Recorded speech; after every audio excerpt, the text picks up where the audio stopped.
Os anos 90 ficaram marcados por muitas das produções que viriam a ser tombadas como patrimônios das tardes da TV brasileira. Esqueceram de Mim, O Gigante de Ferro, Stuart Little e tantos outros, hoje, fazem parte da memória e da infância da geração Y, última a ter sido criança antes da chegada da internet, e que muitas vezes precisavam se contentar com o que passava na televisão.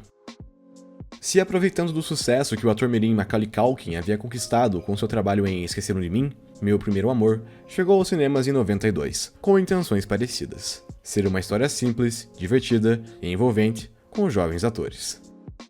Possuindo um teor ligeiramente mais adulto do que o trabalho anterior de Culkin, a obra lançou Anna Chumskaya para a fama e se tornou um dos maiores símbolos de sua década, apenas retratando uma jovem e sua pura história de amor, capaz de emocionar até mesmo o mais frio dos corações. A trama acompanha a história de Veda Santenfus, uma garota de apenas 11 anos de idade que se vê cercada por dúvidas e questionamentos acerca da natureza da vida e também da morte. Durante suas férias de verão, a garota, que poderia ser considerada relativamente solitária, pois não tinha muitos amigos, com exceção de Thomas Sennett, passa seus dias lendo, escutando música e explorando a sua cidade, no interior da Pensilvânia, durante os anos 70, e tentando se adequar a essa nova fase de sua vida que se aproximava, a adolescência. Apaixonada por seu professor de literatura, Veda tenta continuar próxima dele ao se matricular em um curso de poesia de verão, mas seus sentimentos não são retribuídos por ele, que nunca havia enxergado como alguém além de uma aluna muito esforçada. Somado a isso, a protagonista, que havia perdido sua mãe muito jovem e morava sozinha com seu pai desde então, precisa encarar o fato de que ele estava finalmente seguindo em frente com o luto e começando a namorar uma outra mulher, o que fere o ideal familiar e de afeto que ela ainda sustentava em sua mente.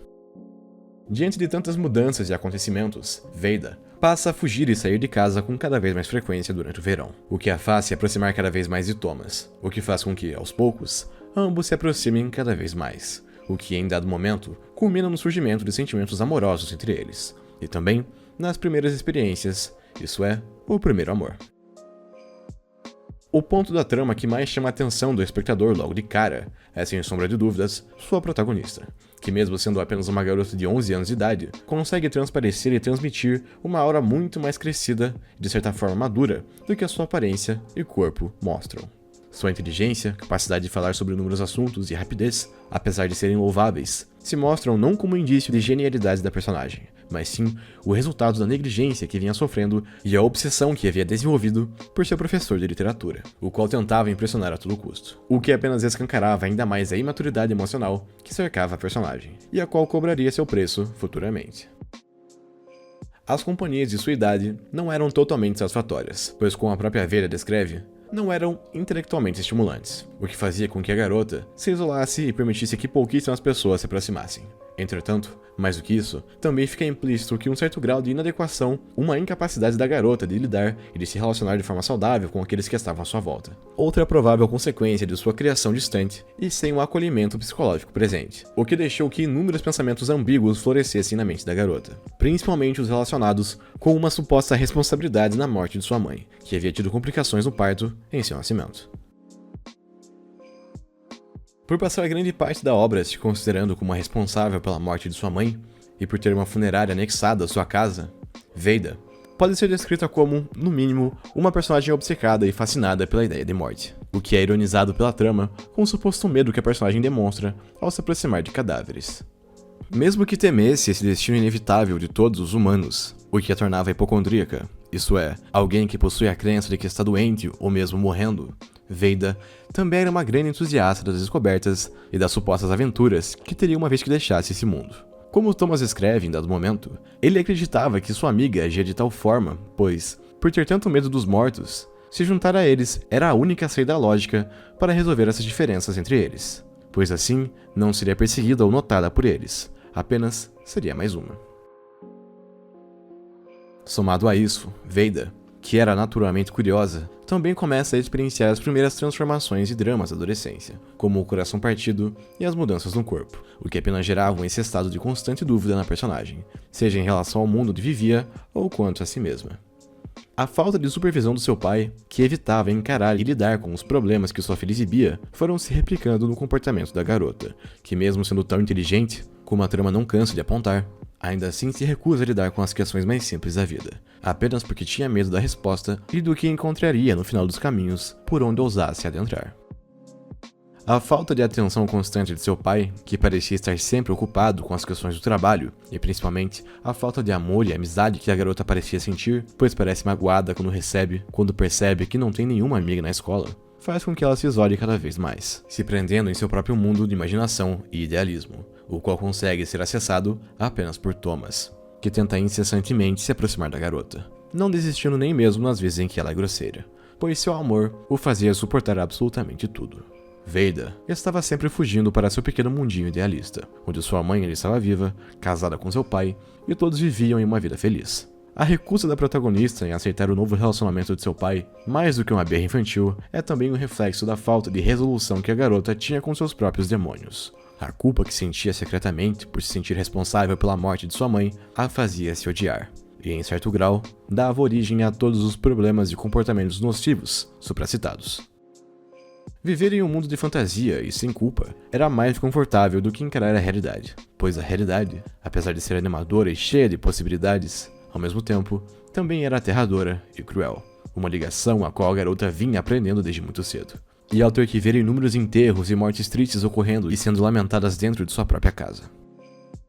Fugir havia sido o padrão durante muito tempo, mas em dado momento, mesmo Veida acabou abaixando a guarda e se permitindo tocar o mundo real, se aproximando e até mesmo gostando de Thomas, com quem passa cada vez mais tempo e confia cada vez mais.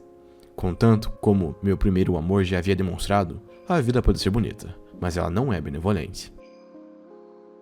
Quando a realidade bateu à porta e acabou ceifando precocemente a vida de Thomas, em um acidente que beira o cruel, dadas as circunstâncias e as coincidências envolvidas, não havia mais outra opção senão lidar com os fatos.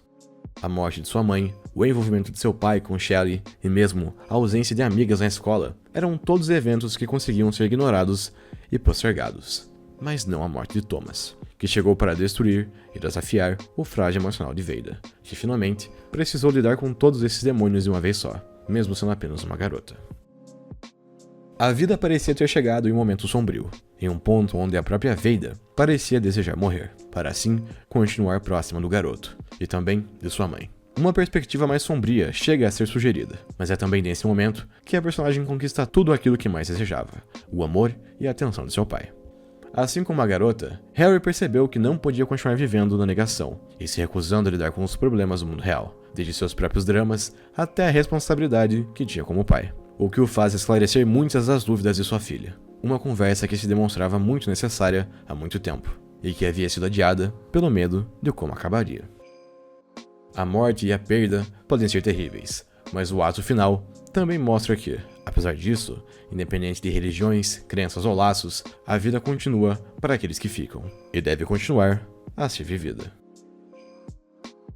Veida jamais esqueceria de Thomas, como a própria garota diz ao apontar para as árvores que costumava subir, mas nem por isso ela deveria viver reclusa e mergulhada na culpa, como já havia feito com o fantasma de sua mãe.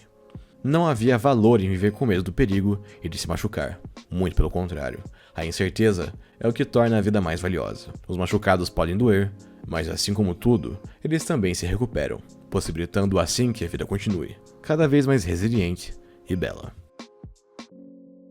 Maduro demais para a sua idade, Meu Primeiro Amor aborda a morte e o amor de uma perspectiva inexperiente, ingênua e pura de uma criança, introduzindo histórias e modos de agir distintos daqueles que estamos acostumados a ver. Com a história de Veida, é possível aprender que a vida pode ser, para os menos afortunados, muito dolorosa, mas que nem isso é desculpa para que não se viva de fato. Viver com medo não é viver. Procurar a felicidade não deve envolver distância, mas sim riscos e aventuras. Ações que mesmo tão tardiamente, até mesmo a jovem menina aprendeu a fazer.